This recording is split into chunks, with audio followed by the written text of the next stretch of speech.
Respected chairperson, my fellow panelists, distinguished guests, ladies, gentlemen, नमस्कार।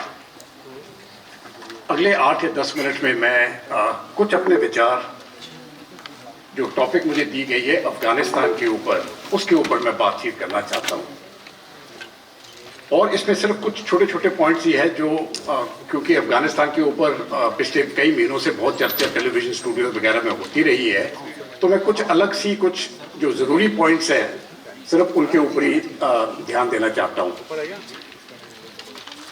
सबसे पहले जब 15 अगस्त में तालिबान ने टेक ओवर किया था तो मैं स्टूडियो में था और कई लोगों ने अपने अपने विचार दिए। तो मैंने उस समय पर अपना विचार ये दिया था, मैंने कहा देखिए ये एक बैटल अभी समाप्त हुई है लेकिन युद्ध अभी शुरू हुआ है और ये युद्ध बहुत लंबा चलेगा और आप देखते रहोगे ये युद्ध जो है ये काफ़ी आगे तक चलता जा रहा है, ये ख़त्म नहीं हुआ है। 15 अगस्त शुरुआत थी क्योंकि ये जो लड़ाई है ये अफगानिस्तान के लोगों के ऊपर कर दी गई है। और अगर आप अफगानिस्तान की जनता को देखेंगे तो वहाँ पर आपको कोई भी खुश नहीं मिलेगा तालिबान रूल से। तो रेजिस्टेंस जरूर पैदा होगी और जैसे ही महीने गुजरते जाएंगे ये रेजिस्टेंस स्ट्रांग होती जाएगी और ये युद्ध जो है ये चलता जाएगा। कुछ विषय हैं अफगानिस्तान के ऊपर, कई लोग बोलते हैं कि अफगानिस्तान जो है एक ग्रेवयार्ड ऑफ एम्पायर्स जिसको कहते हैं वो है, लेकिन ये लोग भूल जाते हैं कि अफगानिस्तान का इतिहास सिर्फ 300 साल पुराना नहीं है जबकि अंग्रेज उधर से आए। ये हजारों साल का पुराना इतिहास है और इस इलाके में जिसको ग्रेट एशियन राउंड अबाउट भी कहते हैं बहुत लोगों ने वहां पर रूल किया है। तो ये कहना ग्रेवयार्ड ऑफ एम्पायर्स ये मैं समझता हूं बिल्कुल गलत है।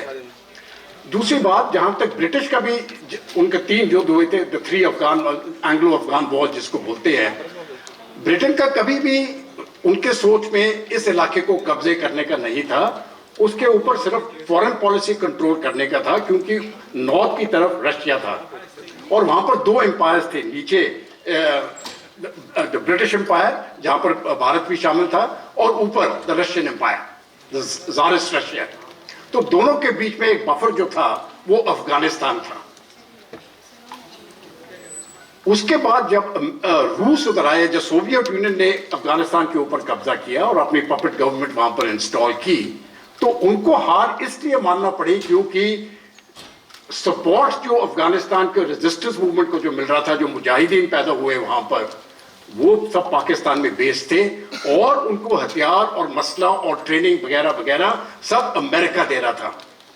तो किसी ना किसी समय पर अफगानिस्तान रशिया सोवियत यूनियन को हार मानना ही पड़ी। और अभी अमेरिका को क्यों हार मानना पड़ी? क्योंकि वो लड़ाई लड़ रहा था अफगानिस्तान में, लेकिन युद्ध का असली क्षेत्र पाकिस्तान में था, सपोर्ट बेस पाकिस्तान में था और उसको किसी ने टच नहीं किया।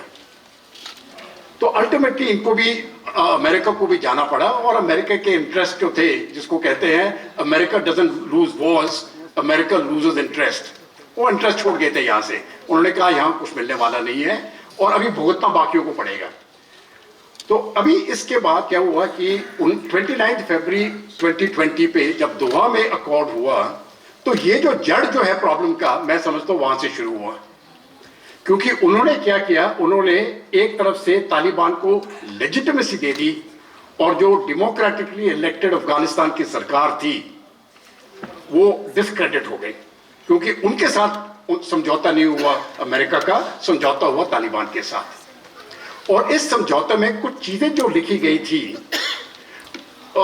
जिसका जो प्रॉब्लम अभी उसका आ रहा है, एक तो उन्होंने कहा था कि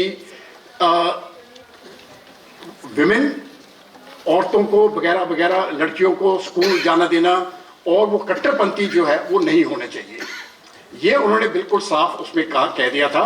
और ये भी कहा था कि जो फॉरेन टेररिस्ट हैं उनको अफगानिस्तान के अंदर बेस भी मिलना चाहिए। तो अभी क्या हुआ है कि जब ये तालिबान ने कब्जा कर लिया अफगानिस्तान के ऊपर, तो तालिबान के साथ कौन कौन थे? इस्लामिक स्टेट था, अल कायदा था, लश्कर ए तैयबा था, ये सब गुट्स जो हैं वो मिलके उधर आए।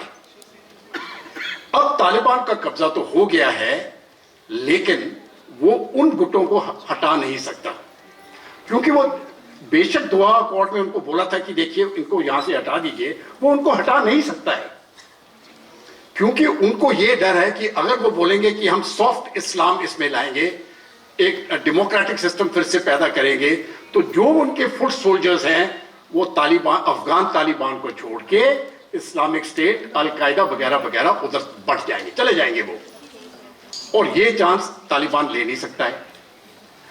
और अगर तालिबान ये नहीं करेगा तो उसको फॉरेन एड नहीं मिलेगी, तो वो बीच में जो सरकार इस समय पर है वो ऐसी स्थिति पर फंस चुकी है कि वो जीत नहीं सकती।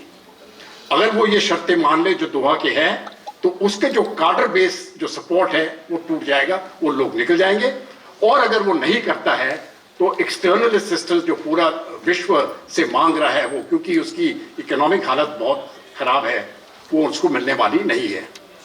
तो 15 अगस्त को मैंने एक चीज और भी दोहराई थी उस समय पर स्टूडियोज पर, बार बार इसको मैं फिर से दोहराता जाता हूं। तालिबान, अफगानिस्तान एक ऐसी जगह है जहां पर अगर कोई भी लड़ाई होती है तो हम कह सकते हैं कि ये जीता और ये हारा। अफगानिस्तान एक ऐसी स्थिति है कि सब हार रहे हैं। There are no winners in Afghanistan, ये बात आप समझ लीजिए। कई लोग बोलते हैं चीन जीतेगा, चीन नहीं जीत सकता है। चीन को उसके जो उइगर प्रॉब्लम है वो उसके सिर के ऊपर पड़ा रहा है, मंडरा रहा है इस समय पर, क्योंकि बात सिर्फ इतनी है कि जो उइगर्स हैं उनको अफगान तालिबान वहां से निकाल नहीं सकता। वो उनको अगर वो निकालेगा तो उसके फिर से अलग से प्रॉब्लम आ जाते हैं। तो चीन का प्रॉब्लम रहेगा, क्योंकि चीन का एक ही प्रॉब्लम है कि उइगर्स को अफगानिस्तान में सपोर्ट ना मिले, तो उनको सपोर्ट मिलता रहेगा। रूस को ये प्रॉब्लम है कि जो सेंट्रल एशियन रिपब्लिक्स हैं वो रेडिकलाइज ना हो, तो इसीलिए रूस को भी अभी ये बहुत डर है, क्योंकि ये रेडिकलाइजेशन प्रोसेस जो है ये मेरे ख्याल से ये चलती रहेगी, सेंट्रल एशियन रिपब्लिक्स में फैल जाएगी और उसके बाद रूस में फैल जाएगी। ईरान को खतरा है, क्योंकि हजारा जो है वो शिया है और तालिबान शिया को मार रहा है और ये भी उनसे रुकेगा नहीं। तो अभी ईरान भी फंसा हुआ है। तो आप देखेंगे जो पहले सपोर्ट कर रहे थे कि अमेरिका को यहां से निकाल दो, अब जाके वो एक उल्टी स्थिति में फंसे हैं। और आखिरी बात आते हैं पाकिस्तान की, कि लोग बोलते हैं देखिए ये तो पाकिस्तान की एक स्ट्रेटेजिक विक्ट्री हो गई है। मेरे अपने विचार से ये पाकिस्तान की सबसे बड़ी हार है। आप इसको इमीडिएटली मत देखिए कि एक दिन ये 2-4 महीने की खेल नहीं है, इसको आप 10, 15, 20 साल की खेल देखो। पाकिस्तान के सबसे बड़े प्रॉब्लम अब शुरू होंगे, क्योंकि जिस प्रकार से रेडिकलाइजेशन अफगानिस्तान में हुई है, यही स्थिति पाकिस्तान में आने वाली है। तहरीक-ए-तालिबान पाकिस्तान दिन ब दिन स्ट्रांग होता जा रहा है, बाकी टेररिस्ट ग्रुप भी स्ट्रांग होते जा रहे हैं, और मैं ये दिन दूर नहीं देखता हूं कि ये पाकिस्तान जो है, जिस प्रकार से रेफ्यूजीज अफगानिस्तान से पाकिस्तान भाग रहे थे, लाखों की तादाद में पाकिस्तान से रेफ्यूजीज वो भी भागेंगे, लेकिन उनको जगह नहीं है कहीं भागने की, उनके प्रॉब्लम्स और बढ़ते जाएंगे। और आखिरी बात आते हैं भारत की।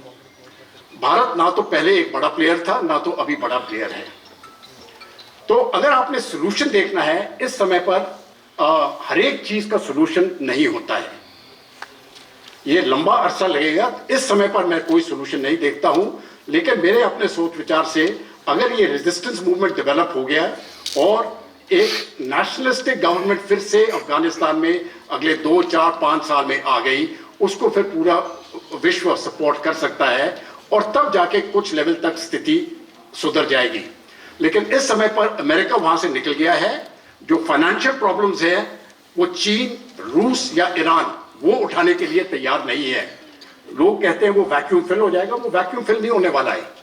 तो ये जो अफगानिस्तान की स्थिति है ये बिगड़ती जाएगी, इसमें टेररिज्म बढ़ता जाएगा, रेडिकलिज्म बढ़ता जाएगा, और उसको किस प्रकार से भारत के अंदर रुकावट करनी है, वो मेरे ख्याल से हमारे लिए सबसे ज्यादा विषय है। धन्यवाद, मैं यहीं पर समाप्त करता हूं। जय भारत, जय हिंद।